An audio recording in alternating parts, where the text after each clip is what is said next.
I'm Chris Farrell from the official GonnaGeek.com podcast, a proud member of the Gonna Geek Network, just like the show you're listening to now. The opinions expressed are those of each individual. Check out all the other geeky podcasts over at GonnaGeekNetwork.com and get ready, because geekiness begins in 3, 2, 1.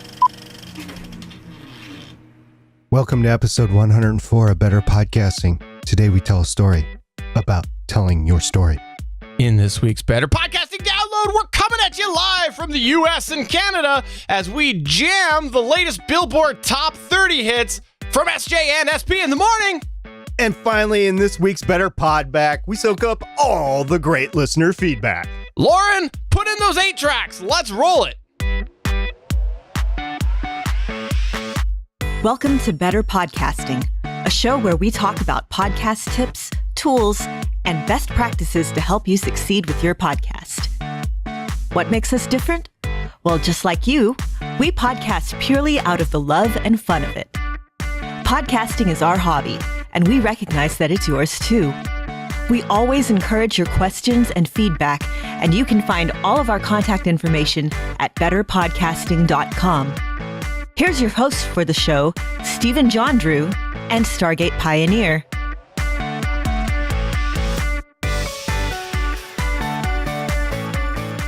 Yes, indeed. You have reached episode 104 of Better Podcasting. I am Stephen John Drew, and with me, of course, is Stargate Pioneer. Please call me SP. And Steven, I just want to see, have you had any problems with your Zoom L12 lately? All right. So if you didn't catch it from the last episode, you should definitely check out the Zoom L12 video that I did, the overview video a couple weeks back. It is available on the Gonna Geek Gear channel. That is www.geeks.link/Gonna Geek Gear. I did an overview video, and I cannot believe the amount of comments that I'm getting on that. So if you're thinking about getting the L12, definitely go over and check it out. And also, represent your fellow podcasters. I encourage you to write your comment over there. You can write me here if you want, but you can definitely write your comment on that video, because there's a lot of musicians writing me, because this board is also designed for musicians. So feel free to represent your podcast, your fellow podcasters. Stick up for the podcast community and say, hey, I'm a podcaster. I got a question about the L12. We are currently on day 9 of Steven's Zoom L12 watch as it goes in for RMA service. So we will keep you updated as this service continues or doesn't continue. We're very hopeful that Zoom will be looking at it. They have received delivery of the item, so we'll see what they have to say, hopefully by next episode, but we will keep everybody informed. Yeah, if you're at all interested, please check out that video. I had a lot of fun doing the video, and this is the Zoom L12 digital mixer and audio recorder. It is quite a complicated piece of equipment. I briefly spoke about it on about a month or so ago, and definitely missing it. And I've only had it in my possession for a few weeks, so that speaks volumes. Speaking of speaking volumes, you should speak volumes to us, and we want to know, how have you saved your podcast? If you want to go ahead and tell us a story, what went wrong, what just was a disaster that you decided that you could fix, and you fixed it, please do tell us. You can get in touch with us through any of the ways. You can always tweet us at BetterPod. You can find us at facebook.com/betterpodcasting, email podcast@betterpodcasting.com, and please do speak to us and send us a video clip if you'd like, because if you didn't know that, we do have a full video companion show, which is available at youtube.com/GonnaGeek or just at betterpodcasting.com. If you want to see our ugly mugs, first off, our apologies, and secondly, power to you, it's at betterpodcasting.com. How I Saved My Podcast is a very important segment, because that is you learning on your own what works and what doesn't work, or maybe you're using techniques from somewhere else. It doesn't really matter, but you have saved your podcast. You have done something and you got that podcast out when it wasn't going to get out there before. And I actually this week have a How I Saved My Podcast story on Legends of S.H.I.E.L.D. episode 213, which coincidentally, at the time of this recording, is just published. And the reason it's just published is because I was able to save my podcast. So what happened is I wasn't available to record this weekend, and then Haley was going to run the podcast, and she's a capable producer on her own right, and she couldn't do the podcast at the last minute. It happens. People get sick. People have stuff happen in their lives. She couldn't do it. But Michelle and Lauren decided to go ahead and do it. And they're very capable podcasters. They can go ahead and record a podcast. What they forgot to do was record a reference track. So they both recorded each of their ends, but there was no reference track and it wasn't streaming anywhere. So there was no record of both combined. So what I had to do is I had to guesstimate. I had to use my magical podcast editing abilities and try to line it up as best as I could. And I did it on a few specific occasions. At the beginning and at the end of the podcast, we go through a script piece. So people have certain things to say at certain times. And at the beginning of the podcast, they were introducing themselves. So I knew roughly where that should fit in the spacing of their responses. And at the end, when they're saying goodbye, it's the same thing. So I use both those reference points to line the tracks up. Got it pretty close. It's probably not exactly, but it's pretty close. And then I edited the entire podcast and really didn't have to shift any audio around. So got it close enough. And it was only 2 people. If it was more than 2 people, I'm guessing it would have been a little bit more sporty, but I was able to get that podcast out. So thank you very much to Lauren and Michelle for recording. And I really appreciate that. And thank you very much, Audacity, for allowing me to shift tracks back and forth. And if you've never double-ended before, I'll just make an analogy that everybody, a relation that everybody can reference. You know how you go and you buy a piece of IKEA furniture and the instructions are so bad you just throw them out and you have to figure it out on your own? That's basically what SP had to do this weekend because he had no instruction plan. So he just went and just threw out those IKEA directions, found his own tools, and made it work. So there you go. And if you have a similar story, we would love to hear it. As we said before, catch us on all our contact means, and we would love to hear or see your story. But if we have to read it on the air, I'm more than capable of reading emails and how I save my podcast stories. I've done it before. We could do it again. Awesome. Well, speaking of telling stories, let's talk about telling stories.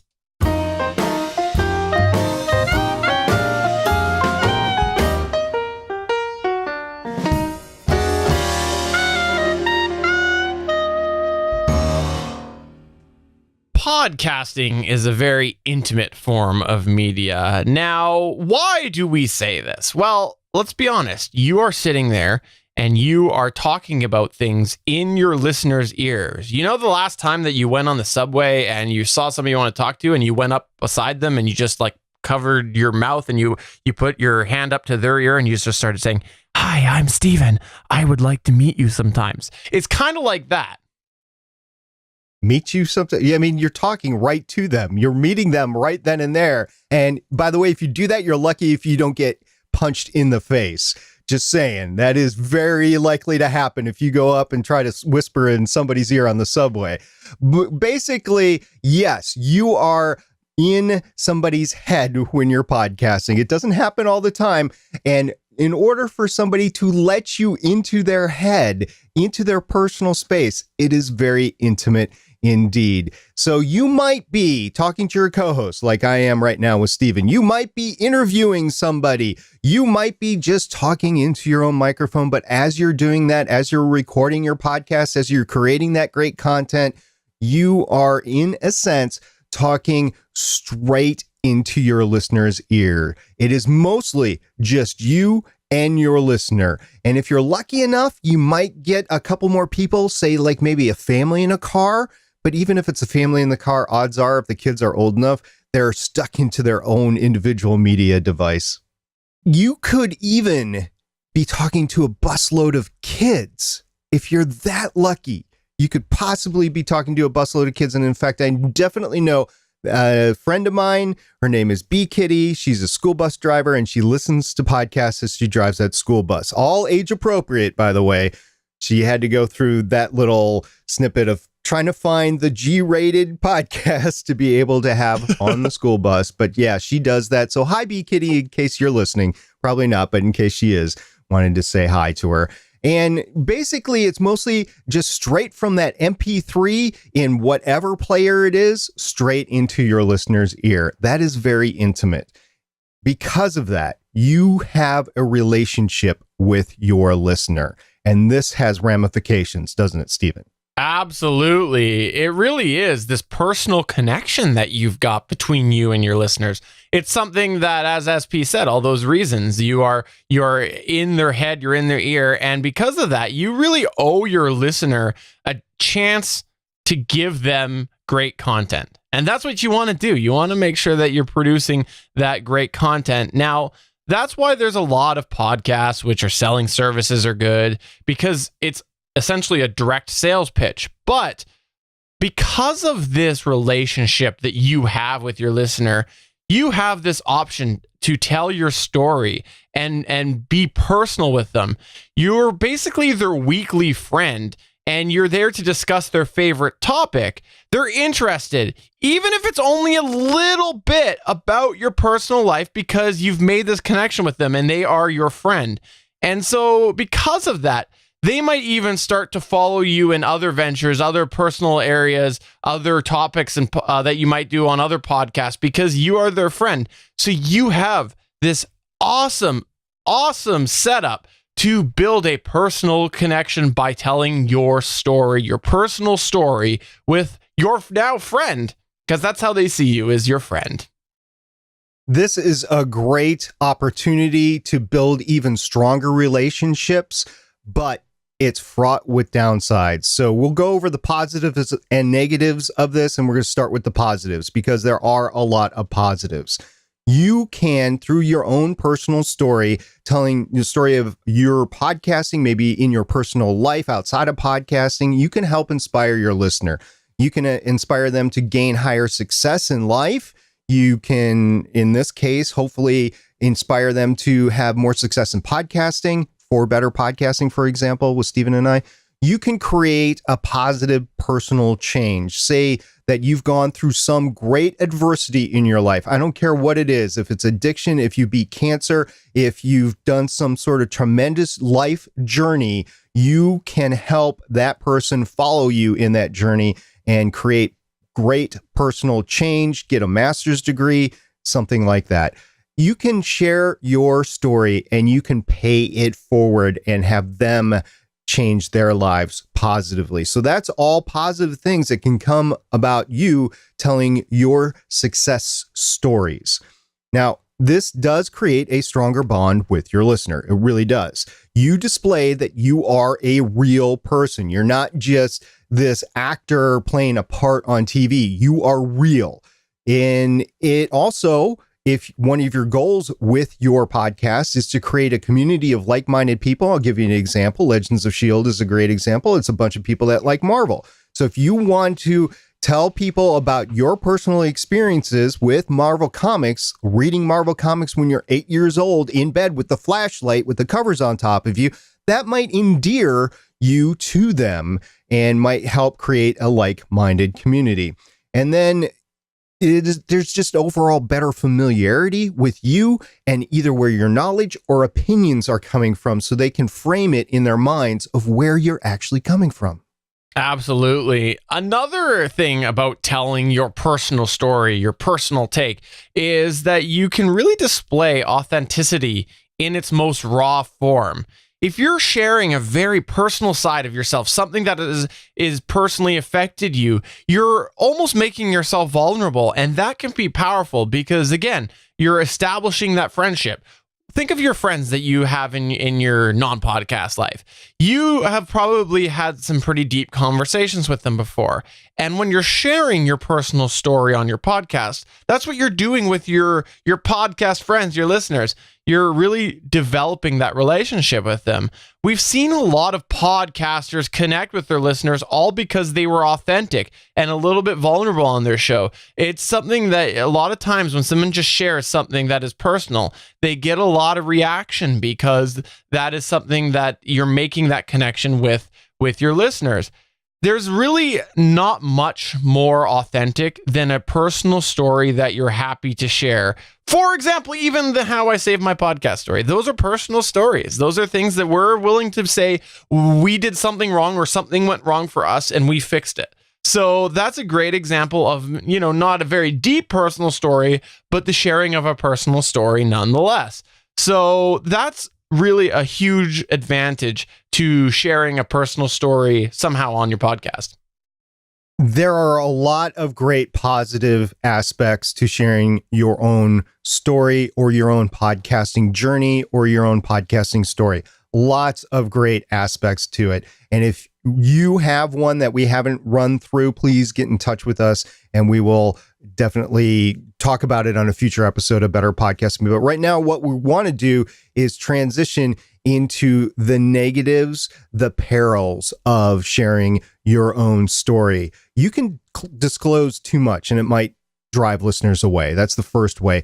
You might not be somebody in your personal life that your listener would want to associate with because of your past. I know it's harsh, but it's true. People judge, and you potentially could drive listeners away because they don't want to hear about your past, or you have done something in your past that is dark and murky, and all of a sudden that taints you in their minds and they just don't want anything to do with you anymore. So it could be harmful in that way. If that's a listener you don't want anyway, more power to you. You have now maintained the listeners that you want and you've gotten rid of the listeners that you don't want. But if you don't want to alienate anybody, be careful because you might do that. Also, oversharing can taint opinions of your opinions.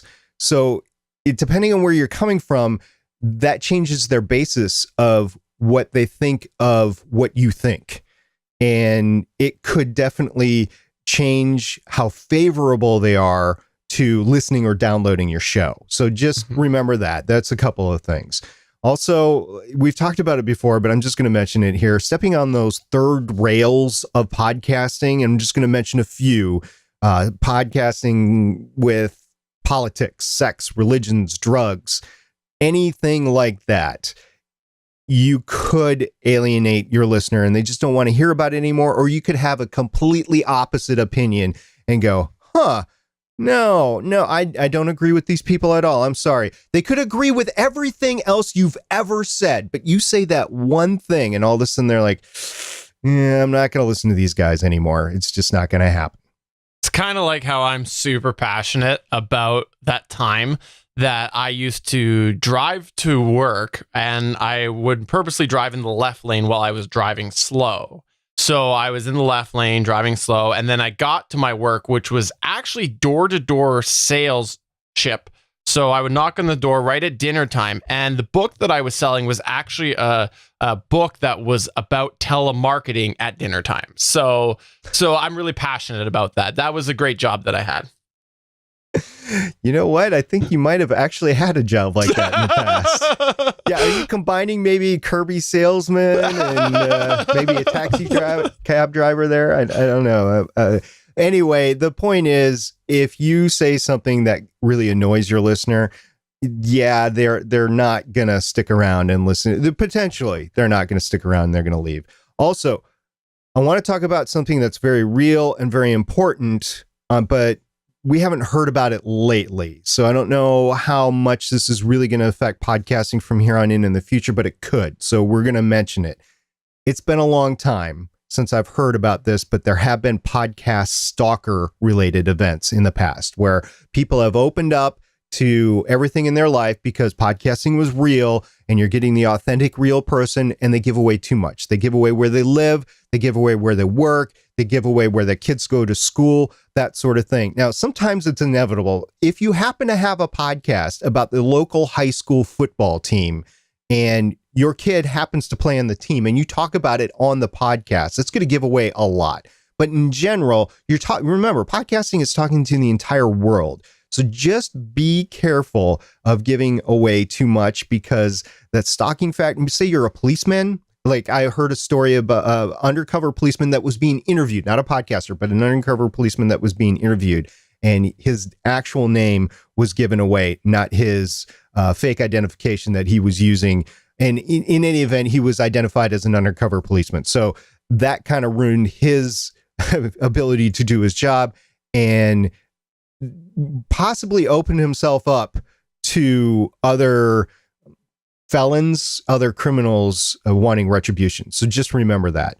And also, neither of one of us feel qualified to talk about this at all because we're male, but women can be particularly vulnerable to harassment, and this includes podcasting. Yeah, it's really something that you want to remember, that as a podcast host, you should remember that you're on the internet. This is something that a lot of bloggers, a lot of people who are early internet adopters realize. And honestly, it's a core part of what we teach now in schools. There's a whole bunch of discussion about the ramifications about putting your information on the internet, but there's a whole section right now of the generation that missed all of that. And it's important to remind you that you are a podcaster, you're putting your information out there. And so just like anything else on the internet, you never know where that's going to lead. So sometimes you just might want to be better playing it safe than being sorry later. So that's something that you should remember right from the beginning. Now, one other thing that you should remember, another peril, is that you could possibly get yourself in some hot water. Once it's out there, it is out there. Doesn't matter if you delete the episode, what you've said has been heard by somebody. So if you're telling a story, whether it involves a friend or a member from your personal or your professional life, doesn't matter. You're including a story about these people, potentially. And if it is misunderstood by your listeners, or maybe you misspeak, or you just don't say things the best way, it is something that potentially the person that you're talking about might hear this and not like that. So you could end up losing another relationship because you told a story, or potentially you could lose a job or something, this form of negativity within your professional life. So just remember, once it's out there, it is out there. So you want to be careful with whatever story you're telling, because you don't want to get yourself in that hot water. It's not personal story related, but I recently read a story about the latest iPhone was coming out, and an employee at Apple happened to have a demo copy, and it was in the Apple cafe or whatever. And his daughter came in and got a hold of the phone and recorded a short video that got out there, and the gentleman was fired. That was, in a sense, oversharing. He wasn't supposed to do that for a variety of different reasons. The cafe area is supposed to be a safe zone for Apple employees. Of course, the information about the phone got out there before the phone was out there. So just be careful. It could impact your business, even if you don't mean it to. And especially in your personal life, if you say you're doing something that is not in the alignment of the company, they can fire you for those reasons, especially if it's a private company. If it's not a public company, here in America, it is definitely grounds for termination. Unfortunately, we've seen it happen over and over the last few years. So SP, let me ask you this. When should I share my story? I feel like you've got some information on that. I do.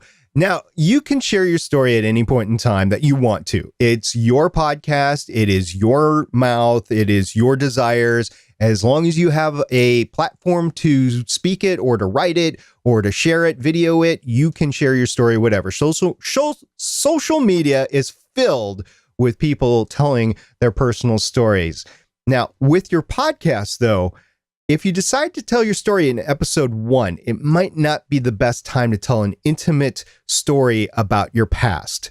Now, if you aren't that great of a storyteller, might not come across that great. If you're telling in episode 1, you might not have a large audience, so it'll have less impact. You might not understand what you want to keep private yet. You haven't been podcasting for a while, so you haven't been through those trials and tribulations of many, many episodes over the course of weeks, months, years. And that comes with some knowledge. The more you podcast, the more you get comfortable with what you should and shouldn't say. And it might give your listener on episode 1 a basis to qualify or disqualify you in your ability to discuss your topic. So you have to be careful about sharing your story in episode 1.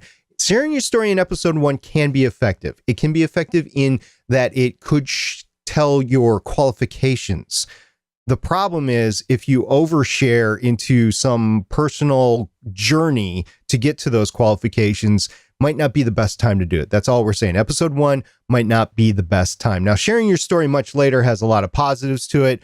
Your ability to tell a story hopefully has changed and improved over the course of dozens or hundreds of episodes. You hopefully will have a larger, perhaps more engaged audience with listeners filled with people that just want to know more about you. They're interested in you at this point in time because it's not only following the topic, but if they're subscribed to your show and keep following you and listening to you week after week, I guarantee you they are interested in you.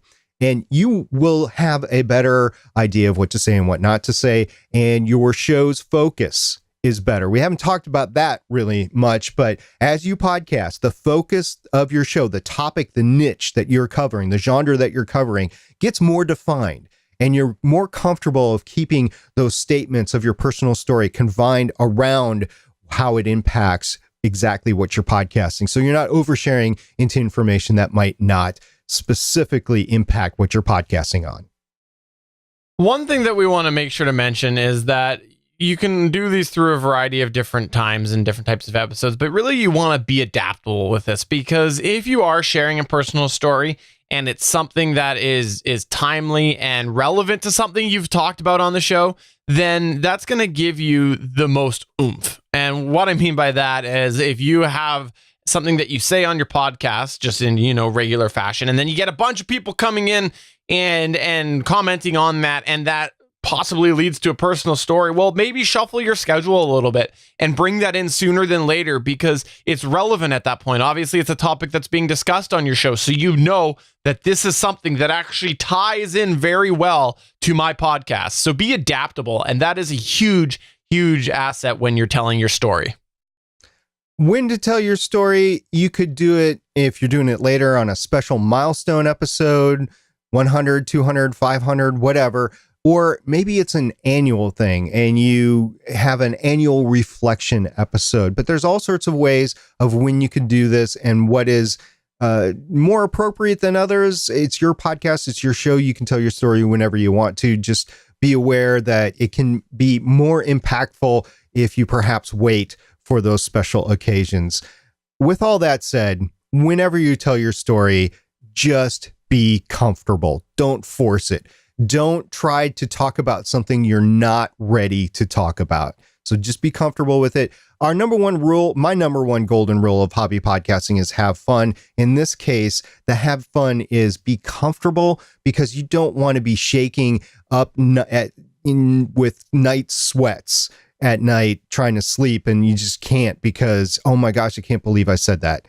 So you can prevent that by crafting the content that you deliver, including your personal story in this particular case.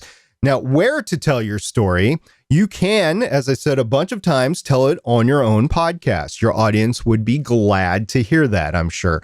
You can also tell it on other podcasts through interviews or other podcasts in your niche. You can share stories back and forth. I've done that before with different podcasts on the comic book genres or geek genres. And oh, by the way, Stephen, we have a particular podcast on GonnaGeek.com called Undaunted. And Amos has this great podcast where he actually interviews other podcasters to tell their podcasting journeys, to tell their successes, to tell their failures, and to tell what they would have done better and advice to other podcasters. But more importantly, they're telling their podcast journey story. So you can contact Amos, and it is at ritualmisery.com/cat/podcast/UND or just ritualmisery.com. You can find all the contact information for Amos there.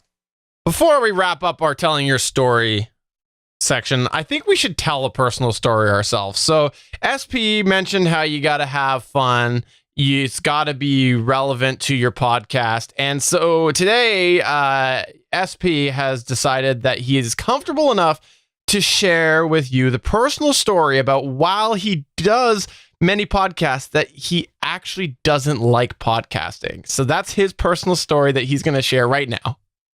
I'm being forced to podcast against my will. Please help. Save me. Contact the authorities. Stephen is keeping me prisoner in his basement. Awesome. So if you have told your story or you're planning to tell your story, please do get in touch with us and do let us know, what story did you tell? What was your experience? Is there anything you regret? Is there anything you wish you had done differently? You can get in touch with us through any of the ways, or just head over to betterpodcasting.com and let us know there. So let's go ahead and move on to our download, where we're going to get to that Billboard Top 30 right now. Let's play the tracks. Welcome to this week's Better Podcasting Download. Yeah, we're not playing music. So here's what's going on in the world of podcasting. We thought this was very relevant. We've talked a little bit before about how copyrighted music should not go in your podcast, with a few exclusions. But generally, that's our mantra here on Better Podcasting, is don't put it in there. Well, today, as we record this, on Wednesday, November 1st, 2017, there was an update posted by the one and only Todd Cochran from Blueberry. He is the CEO of Blueberry. If you're not familiar with Blueberry, they do media hosting and they also do statistics. Now, because of this, they obviously host people's content. And what you may not realize is that in the US, there is an actual process involved if somebody is violating your copyright. Basically, it's called DMCA, and you can look into that, look into the legal aspects of that. We're not lawyers here, but there is a process called DMCA, and there's a way that if you need to file a complaint, you can file the complaint for the DMCA. So this is what Todd Cochran said. He goes, FYI, we have seen a significant uptick in DMCA actions being taken against podcasters who violate copyright by playing unauthorized music in their shows. We have seen takedowns for full song plays, partial plays, and music used in intros. I would advise any music show to be very careful. Make sure you have written permission on file for every piece of music, and if you are getting them from a pod-safe sources, that you keep those references. We are even seeing shows that got permission years ago now being taken down due to the band signing with a label and the labels bringing down the hammer.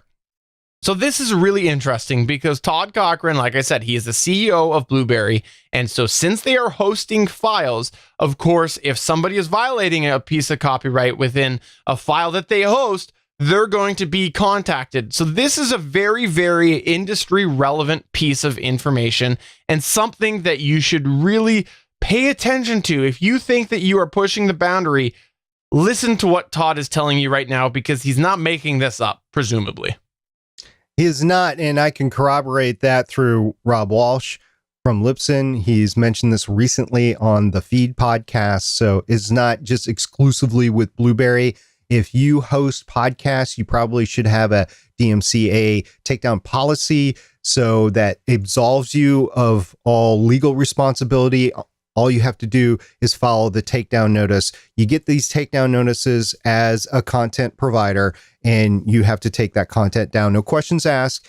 You take it down, and then you inform the podcaster that it's been taken down and where the takedown notice came from. And then you get to discuss it with or if you can, with the person that issued the takedown notice. So if you're using copyrighted music, this seems to be the number one thing that's on everybody's mind right now, specifically with the DMCA. So just don't use copyrighted music. We advocate using royalty-free music, which you can find at a number of different ways. I find mine at pond5.com or audiojungle.net quite a bit. There are a plethora of other sites, but those are just two sites. So if you think that fair use is something that you can defend with, yeah, that's a legal defense. That's not, I get to do this, free speech. They can issue that takedown notice, and then you have to fight it in court. So that's money. Even if you don't go to court, you probably should get a lawyer and have your lawyer talk to their lawyer. And that's going to cost you a bunch of money. So it's not free. You're going to have to pay for it. And your content's not available this entire time. It's down. You cannot put it back up. Not with the music in it anyway. You probably strip the music in it and put it back up, but you can't have it there. So the music world is catching up to podcasting now. They're catching up to the podcast industry with a bunch of different things. We talked about it before, like with the YouTube automatic recognition. And it makes sense that they wouldn't have had their eyes on podcasting in the past because it's been such a niche market. And it needs to be worth their time in order to spend legal resources on it. And guess what?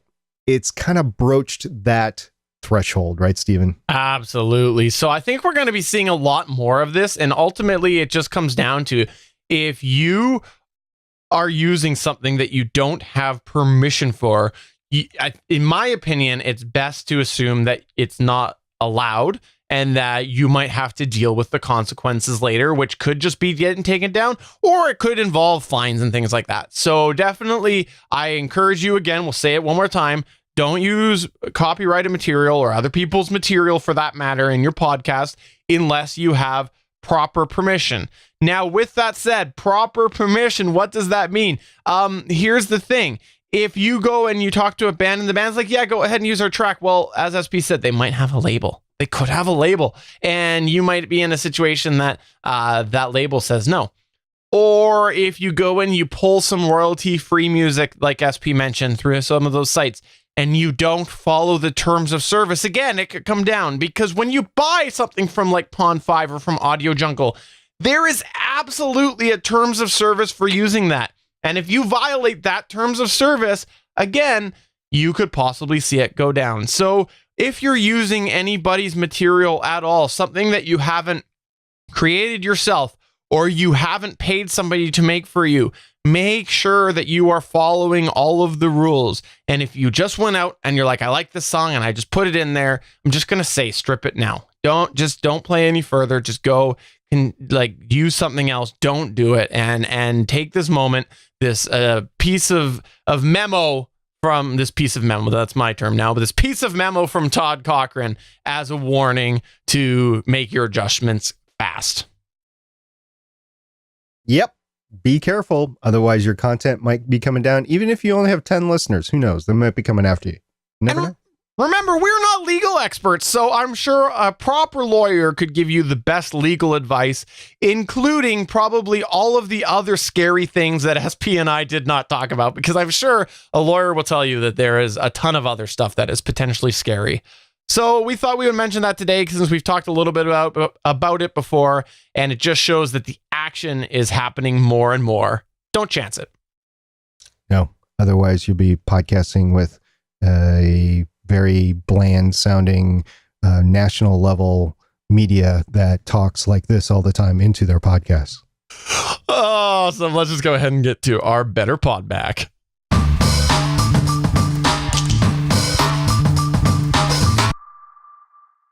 In this week's Better Pod back. No, I'm not going to talk like that. We got a bunch of different stuff coming our way this week. And of course, that started on Twitter, where it always seems to start. SP, we got a tweet from Forgotten TV Show at Forgotten TV Show, right?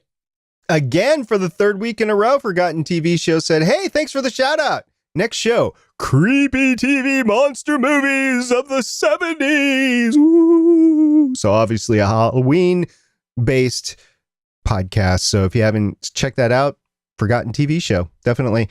And then, oh, by the way, talking about Undaunted, Amos is on Twitter at Ethan Kane. Yeah, it's a very weird story. He goes by a author name at Ethan Kane. And he says, my thanks to Stargate Pioneer and Stephen John Drew for the Ritual Misery shout out on Better Pod episode 99. Amazing content for all podcasters. So way to go, Amos.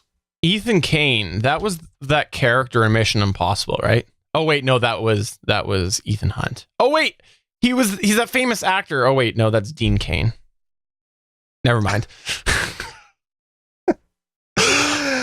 Oh, Damien responded to a tweet that we sent out saying, hey, remember, we're recording at 8 tonight. And he said, hey, at Damien, the DM said, I'm late to the party, but actually editing our last recording session. For context, a 5-hour recording was cut down to 3 after I was done. And I can just guess that Truncate Silence took care of about 75 of those minutes. We also had Ben Reynolds say, my mixer power cord decided to stop working right when we started recording. So we had to put it off and use my old mixer, and it only has 2 mic inputs. So we couldn't have our guests on the Halloween episode. As we mentioned at the top of the show, Yeah. totally understand the pain of hardware loss. And Yeah, let's see. Somebody having a podcast with their reserve mixer, that's never happened to me before. Never. Zoom L12.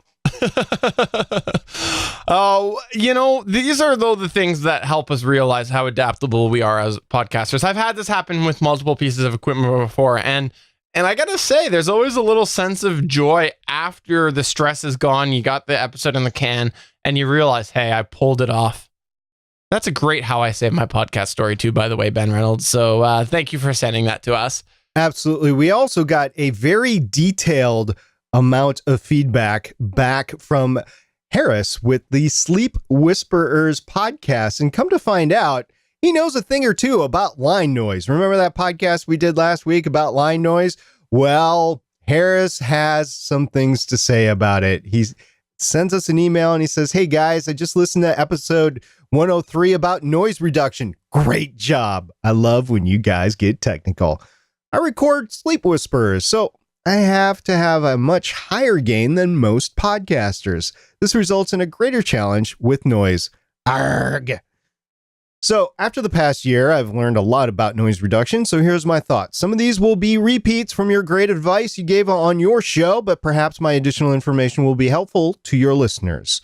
Watch for external noises, hums, and buzzes. Consistent noise, like air conditioners, heaters, computer fans, computer hard drive spinning, etc. Inconsistent noise, lawnmowers, dogs, people, airplanes, babies.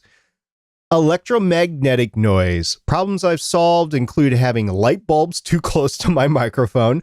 The order of most electromagnetic noise to least. Incandescent bulbs, CFL bulbs, LED bulbs. Test by turning off nearby bulbs. There was also another room in my house which had a non-dimmer bulb in a dimmable light switch. Turning off that light while recording eliminated a buzz. Okay, so that was the noises, microphone types, and noise. Dynamics, condensers, and lav lapels mics. Dynamics, mostly noise-free, but may need more gain, so noise will be added from the preamps of your mixer, interface device, or recording device. Stephen, why don't you give the condenser one? Condensers. Look for, quote, self noise, end quote, spec. Some mics can have very high self noise and others can have very low self noise. Lav's lapel mics can differ in amount of noise between each other, but most have higher self noise than the average condenser. Okay, so those are types of microphones. Here are microphone polar patterns and noise. Omnidirectional have the most noise because they are accepting sound from every direction. Cardioid, less noise because they mostly accept sound from a large bubble in front of them. Hypercardioid or supercardioid, least noise because they are best at rejecting sound from the sides.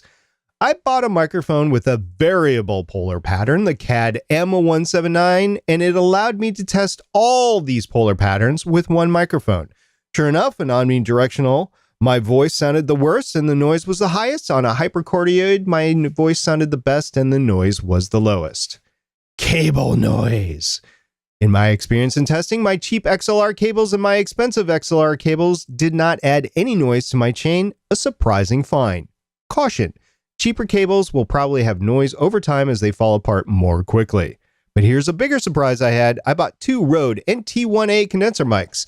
These are extremely low noise mics from a high quality company, but the Rode branded XLR cables that came with them were the only new cables I ever tested which added noise to my gear chain. Lesson, test all cables and don't assume big names are noise free. Mixers, interfaces with preamps, and recorders with preamps. I actually found this very interesting, by the way, Harris, so thank you for sending this to us.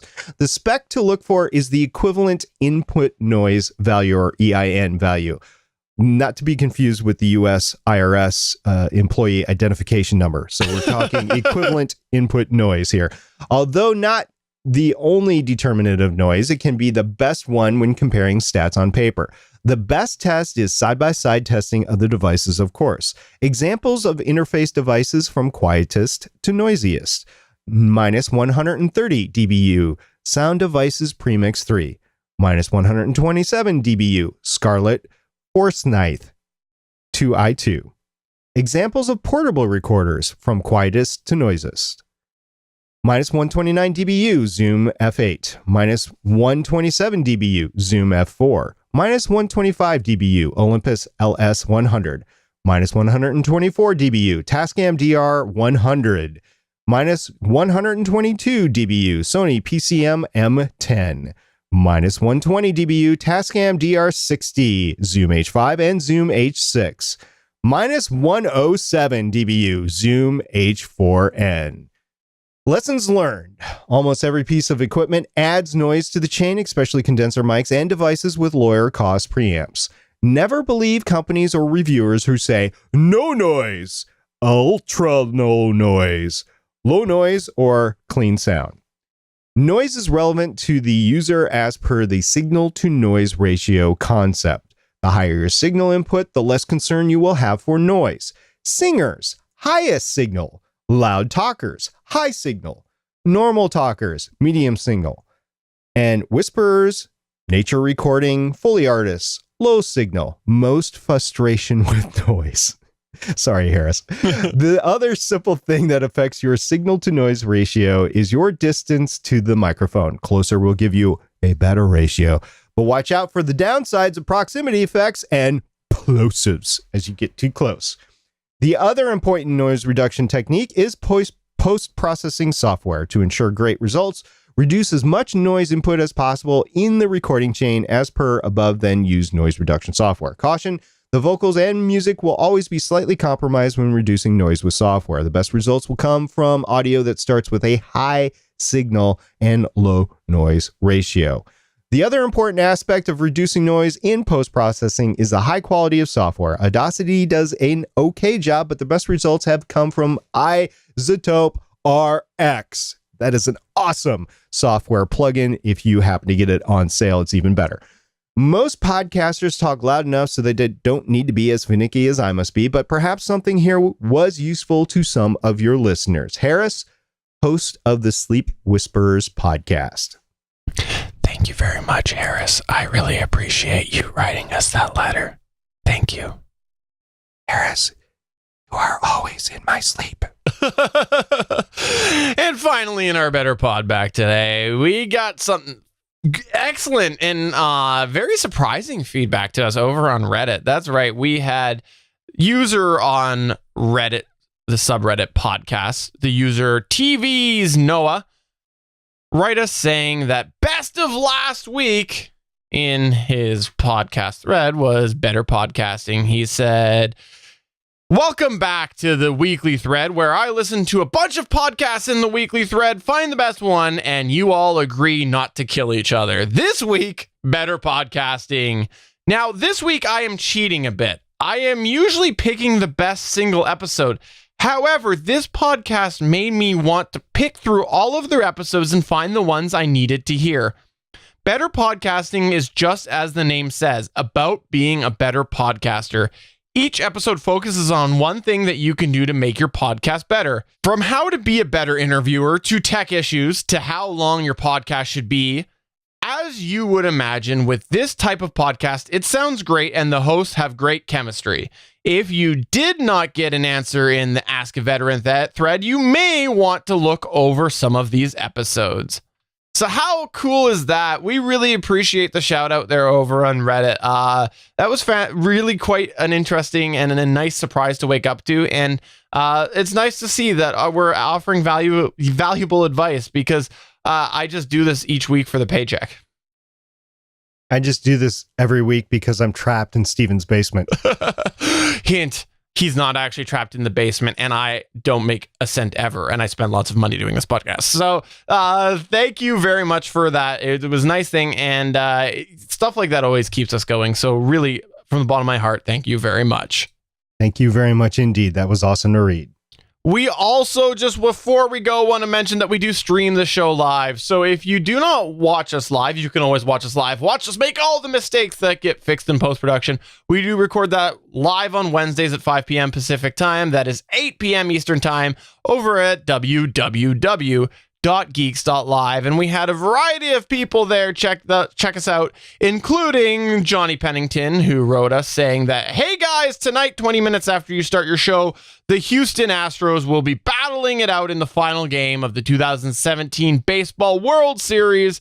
And then he went on to talk all about how he has mixed emotions because it's us versus baseball. Johnny, the answer is always us. So there you go. We also had a very interesting post come out of the live chat that we do have at Geeks.live, which we were talking about how earlier you don't want to use copyrighted music and you could possibly get somebody to make something for you. Well, the one and only Bandrew from the Bandrew Says podcast, as well as Podcastage, said that a few years ago, he wrote the theme song for his friend's podcast in exchange for a burrito. And he still thinks he got a good deal. So there you go. You don't always have to make true money off of your podcasting ventures. Sometimes it's just burritos. Yeah, and I've heard Bandrew sing quite a bit and make up his own songs on the Podcastage YouTube review channel. I definitely think he got the better end of that deal. Burrito for one of his songs, I think he might have been overpaid. Awesome. So we hope that you enjoyed today's show, and please do always get in touch with us through any of the ways that we mentioned. You can always find us at Better Podcasting on Twitter, which is at BetterPod. You can go to Facebook.com/BetterPodcasting. Head on over to BetterPodcasting.com and comment there, or just, reach over, do that stalker thing we talked about earlier, and find fellow Gonna Geek Network member Chris Farrell and tell him how much you like Better Podcasting. Speak loudly on your microphone and carry a taser. Awesome. So for episode 104 of Better Podcasting, I'm Stephen John Drew saying for Halloween, I went to Stargate Pioneer. And I'm SP, I think. Or maybe I'm Stephen John Drew. I don't know. We'll check it out next time. Bye.